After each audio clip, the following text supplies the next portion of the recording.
Halo semua, kembali lagi di channel Bochnime. Sebelum kita mulai, klik tombol subscribe dan aktifkan notifikasinya supaya kalian tidak ketinggalan info dan teori terbaru mengenai One Piece. Sekarang lanjut ke pembahasan.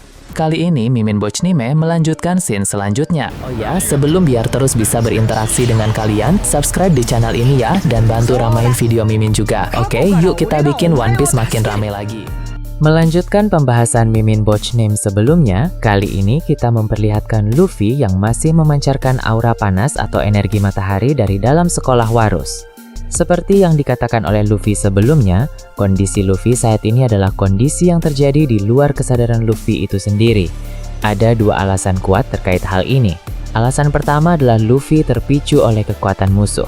Karena Im Sama memang sedang bertarung melawan Loki di area hutan yang tak jauh dari sekolah Warus. Alasan kedua adalah Dewa Matahari Nika di dalam Luffy itu sendirilah yang sengaja menarik kesadaran Luffy ke dalam sehingga jiwa sang Dewa Nika itu bisa memancarkan energi matahari di luar kesadaran Luffy. Nah, ketika hal itu terjadi, kesadaran Luffy saat ini sedang berada di suatu tempat lain yang sangat asing baginya. Namun, meski tempat itu terasa asing bagi Luffy sebab baru pertama kali dia lihat, tapi di sisi lain tempat itu juga terasa begitu familiar bagi Luffy. Hal ini bersifat paradoks karena Luffy merasa asing dan familiar pada saat yang bersamaan, sehingga tentu membuat si topi jerami itu menjadi sangat kebingungan. Tempat di mana kesadaran Luffy berada sekarang ini rupanya adalah ruang dimensi Nika. Dari dimensi inilah, Luffy biasanya menarik keluar benda-benda yang sesuai dengan imajinasinya. Nah, itulah mengapa walau baru kali ini dia melihat dimensi tersebut secara langsung, tapi ada semacam perasaan yang sangat familiar bagi diri Luffy itu sendiri. Ketika kesadaran Luffy berada di dalam dimensi Nika itu, dia pun bisa melihat ada banyak sekali benda dan senjata, mulai dari yang bentuknya biasa hingga yang bentuknya terlihat sangat unik.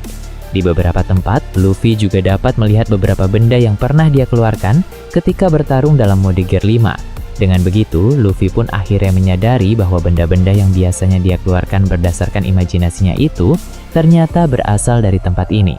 Luffy pun terus berjalan dan memandang semakin banyak benda serta persenjataan dengan berbagai model dan ukuran. Melihat itu semua adalah hal yang sangat bagus untuk Luffy, karena ini akan memberinya referensi yang berguna dalam pertarungan-pertarungan ke depannya nanti. Dengan begitu, pada pertarungan selanjutnya, Luffy dapat memikirkan ulang senjata-senjata unik yang telah dia lihat di sini, lalu menariknya keluar dari dalam dimensi Nika ketika bertarung dalam mode Gear 5. Luffy sebenarnya sangat senang bisa berada di dalam dimensi Nika ini, karena tempat ini benar-benar terlihat sangat menarik. Namun Luffy masih bingung, padahal sebelumnya dia sedang memakan banyak daging di dalam sekolah Warus dan masih sedang dalam tahap memulihkan dirinya sendiri. Tapi kenapa kini tiba-tiba dia bisa berpindah tempat ke dimensi Nika ini? Semuanya terjadi di luar kesadaran Luffy. Luffy juga tidak tahu bagaimana cara keluar dari tempat ini. Padahal sebentar lagi dia harus segera membantu Loki dalam pertarungan melawan Im Sama. Mungkin ada sesuatu yang harus Luffy selesaikan di dalam dimensi Nika ini. Barulah dia bisa keluar dan kembali ke tubuh aslinya di dalam sekolah Warus. Seperti yang dikatakan oleh Luffy, ini sebenarnya adalah hal yang sangat bagus. Karena ketika Luffy nanti berhasil mendapatkan kesadarannya kembali dan bangkit untuk bertarung, maka kekuatannya akan mengalami peningkatan yang sangat signifikan. Beralih ke area lain dunia matahari Elbaf, pertarungan Loki melawan Im Sama masih terus berlanjut di wilayah hutan yang tak jauh dari sekolah Warus.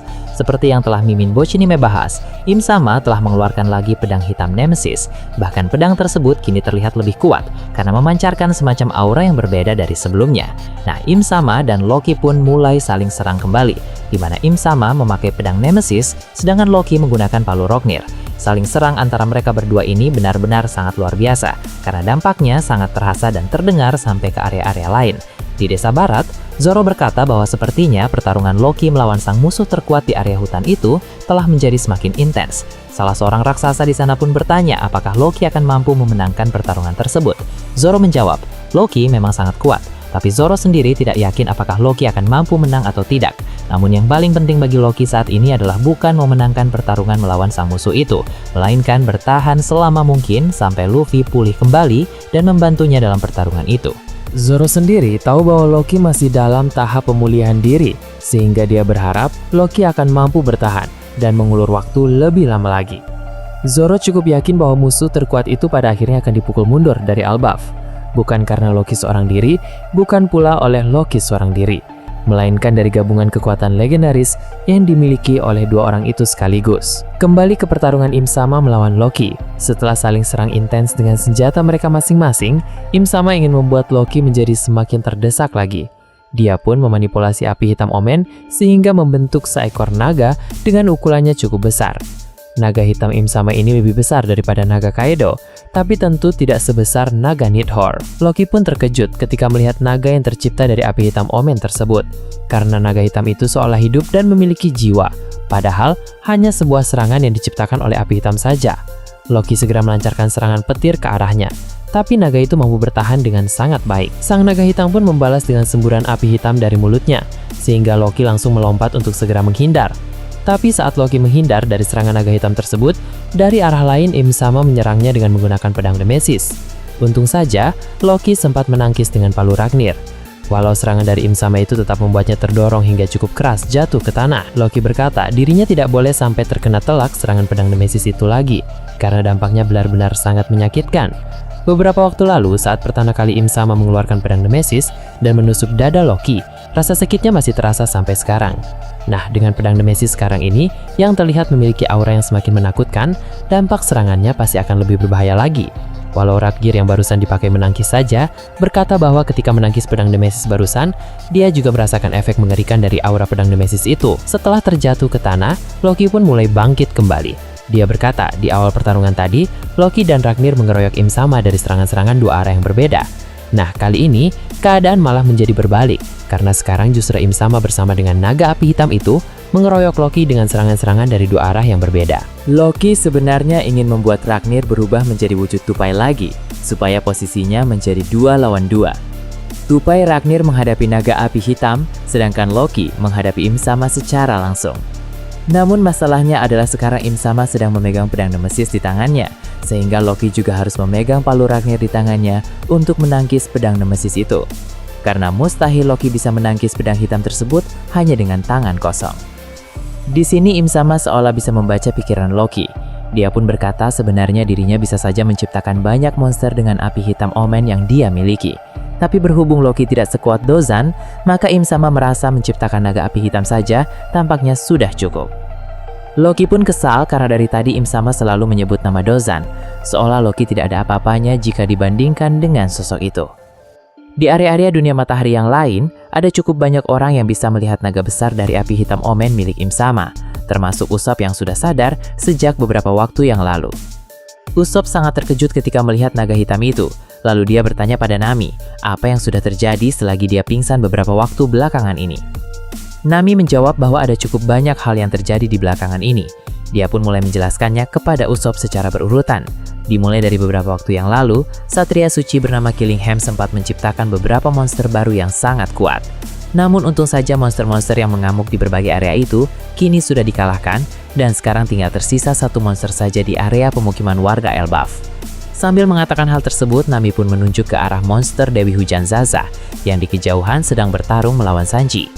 Di sini Usopp bertanya, dari penampilan fisiknya, monster Dewi Hujan Zaza itu memiliki wujud seorang wanita. Apakah Sanji tidak apa-apa menghadapi monster yang berwujud seperti itu?